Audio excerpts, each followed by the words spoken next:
ಎಲ್ಲರಿಗೂ ನಮಸ್ಕಾರ. ಇವತ್ತಿನ ರೆಸಿಪಿ ಬಂದ್ಬಿಟ್ಟು ಗೋಧಿ ರವೆ ಬಿಸ್ಕೆಟ್. ಬನ್ನಿ ಸಿಂಪಲ್ ಆಗಿ ಹೇಗ್ ಮಾಡೋದು ಅಂತ ನೋಡೋಣ. ಮೊದಲಿಗೆ ನಾನು ಒಂದು ಪ್ಲೇಟ್ ನ ಇಟ್ಕೊಂಡು 2 ಕಪ್ ಅಷ್ಟು ಗೋಧಿ ಹಿಟ್ಟನ್ನ ಹಾಕೋತಾ ಇದ್ದೀನಿ. 2 ಕಪ್ ಅಷ್ಟು ಗೋಧಿ ಹಿಟ್ಟಿಗೆ ನಾನು ಅರ್ಧ ಕಪ್ ಅಷ್ಟು ರವೆನ ಹಾಕೋತಾ ಇದ್ದೀನಿ.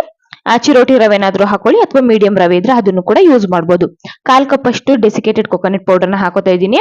ಮತ್ತೆ 3 ಟೇಬಲ್ ಸ್ಪೂನ್ ಅಷ್ಟು ಬಿಳಿ ಎಳ್ಳನ್ನ ಹಾಕೊಂಡು ಮೊದಲಿಗೆ ಡ್ರೈ ಮಿಕ್ಸ್ ಮಾಡ್ಕೊಳ್ಳಿ. ನೋಡಿ, ಡ್ರೈ ಮಿಕ್ಸ್ ಆದ್ಮೇಲೆ 1/4 ಸ್ಪೂನ್ ಅಷ್ಟು ಏಲಕ್ಕಿ ಪೌಡರ್ ನ ಹಾಕೋತಾ ಇದ್ದೀನಿ. ಮತ್ತೆ 1/4 ಸ್ಪೂನ್ ಅಷ್ಟು ಸೋಂಪನ್ನ ಕ್ರಶ್ ಮಾಡಿ ಹಾಕೋತಾ ಇದ್ದೀನಿ. ಮತ್ತೆ 1 ಕಪ್ ಅಷ್ಟು ನಾನು ಸಕ್ಕರೆನ ಪುಡಿ ಮಾಡಿ ಹಾಕೋತಾ ಇದ್ದೀನಿ. ಡೈರೆಕ್ಟ್ ಸಕ್ಕರೆನ ಹಾಕ್ಲಿಕ್ಕೆ ಹೋಗ್ಬೇಡಿ, ಸ್ವಲ್ಪ ಕರಗೋದು ಲೇಟ್ ಆಗುತ್ತೆ. ಸೊ ಹಂಗಾಗಿ ಪೌಡರ್ನ ಮಾಡಿ ಹಾಕ್ಬಿಟ್ರೆ ಬೆಸ್ಟ್. ಹಾಕೊಂಡು ಡ್ರೈ ಮಿಕ್ಸ್ ಮಾಡ್ಕೊಂಡು ಇದಕ್ಕೆ 1/4 ಕಪ್ ಅಷ್ಟು ತುಪ್ಪನ ಹಾಕೋತಾ ಇದ್ದೀನಿ. ತುಪ್ಪನೇ ಯೂಸ್ ಮಾಡ್ಬೇಕಾಗುತ್ತೆ, ಎಣ್ಣೆನ ಯೂಸ್ ಮಾಡಬೇಡಿ, ಆಮೇಲೆ ಟೇಸ್ಟ್ ಚೆನ್ನಾಗಿ ಬರಲ್ಲ.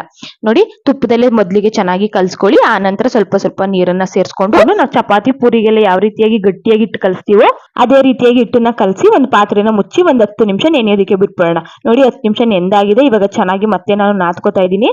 ನಾದ್ಕೊಂಡ್ಮೇಲೆ ನಾನು ಚಿಕ್ಕ ಚಿಕ್ಕ ಉಂಡೆಗಳಾಗಿ ಮಾಡ್ಕೋತಾ ಇದ್ದೀನಿ. ನೋಡಿ, ಜಾಮೂನ್ ಮಾಡೋದಿಕ್ಕೆ ನಾವು ಹಿಟ್ಟನ್ನ ತಗೋತೀವಿ. ನೋಡಿ, ಸ್ವಲ್ಪ ಅಷ್ಟನ್ನೇ ತಗೋಬೇಕಾಗುತ್ತೆ. ಅಷ್ಟನ್ನ ತಗೊಂಡು ಚೆನ್ನಾಗಿ ಅಷ್ಟನ್ನೇ ಹಿಟ್ಟನ್ನ ತಗೊಂಡು ನೋಡಿ ಈ ರೀತಿಯಾಗಿ ಫ್ಲಾಟ್ ಮಾಡ್ಕೊಂಡು ಅದ್ರ ಮೇಲೆ ನಾನು ಇವಾಗ ಫೋರ್ಕ್ ಇಂದ ನಾನು ಡಿಸೈನ್ ಮಾಡ್ಕೋತಾ ಇದ್ದೀನಿ. ನೀವು ಪ್ಲೇನ್ ಬಿಸ್ಕೆಟ್ ಕೂಡ ಮಾಡ್ಕೋಬಹುದು, ಅಥವಾ ಫೋರ್ಕ್ ಇದ್ರೆ ಈ ರೀತಿಯಾಗಿ ಡಿಸೈನ್ ಕೂಡ ಮಾಡ್ಕೋಬಹುದು. ನೋಡ್ತಾ ಇರ್ಬೋದು ಯಾವ ರೀತಿಯಾಗಿ ಬಂದಿದೆ ಅಂತ ಹೇಳಿ. ಬಿಸ್ಕೆಟ್ ಮೋಲ್ಡ್ ಅಲ್ಲೂ ಕೂಡ ನಾನು ನಿಮ್ಗೆ ಡಿಸೈನ್ ಮಾಡಿ ತೋರಿಸ್ತಾ ಇದ್ದೀನಿ. ನೋಡಿ, ಈ ರೀತಿಯಾಗೂ ಕೂಡ ಮಾಡ್ಕೋಬಹುದು. ನಾವು ಚಾಕುವಿನ ಸಹಾಯದಿಂದನೂ ಕೂಡ ನಾವು ಡಿಸೈನ್ ಮಾಡ್ಕೋಬಹುದು. ನೋಡಿ, ಈ ರೀತಿಯಾಗಿ ಮೇಲ್ಗಡೆನೆ ಜಸ್ಟ್ ಪ್ರೆಸ್ ಮಾಡಿದ್ರೆ ಸಾಕು, ಈ ರೀತಿಯಾಗಿ ಡಿಸೈನ್ ಬರುತ್ತೆ.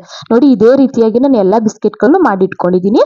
ಇವಾಗ ಎಣ್ಣೆನೂ ಕೂಡ ಕಾದಿದೆ. ಚೆನ್ನಾಗಿ ಎಣ್ಣೆ ಕಾದ್ಮೇಲೆ ಮೀಡಿಯಂ ಫ್ಲೇಮ್ಗೆ ಇಟ್ಕೊಂಡು ನಾವು ಬಿಸ್ಕೆಟ್ ನ ಬೇಯಿಸ್ಕೋಬೇಕಾಗುತ್ತೆ. ನೋಡಿ, ಮಾಡ್ಕೊಂಡಿರುವಂತ ಬಿಸ್ಕೆಟ್ ಎಲ್ಲ ಎಣ್ಣೆಲ್ಲ ಹಾಕಿದ್ದೀನಿ. ಹಾಕೊಂಡ್ಮೇಲೆ 1 2 ರಿಂದ 3 ನಿಮಿಷ ಆದ್ಮೇಲೆ ನಾನು ಮತ್ತೆ ತಿರುವಾಕಿ ಬೇಯಿಸ್ಕೊತಾ ಇದ್ದೀನಿ.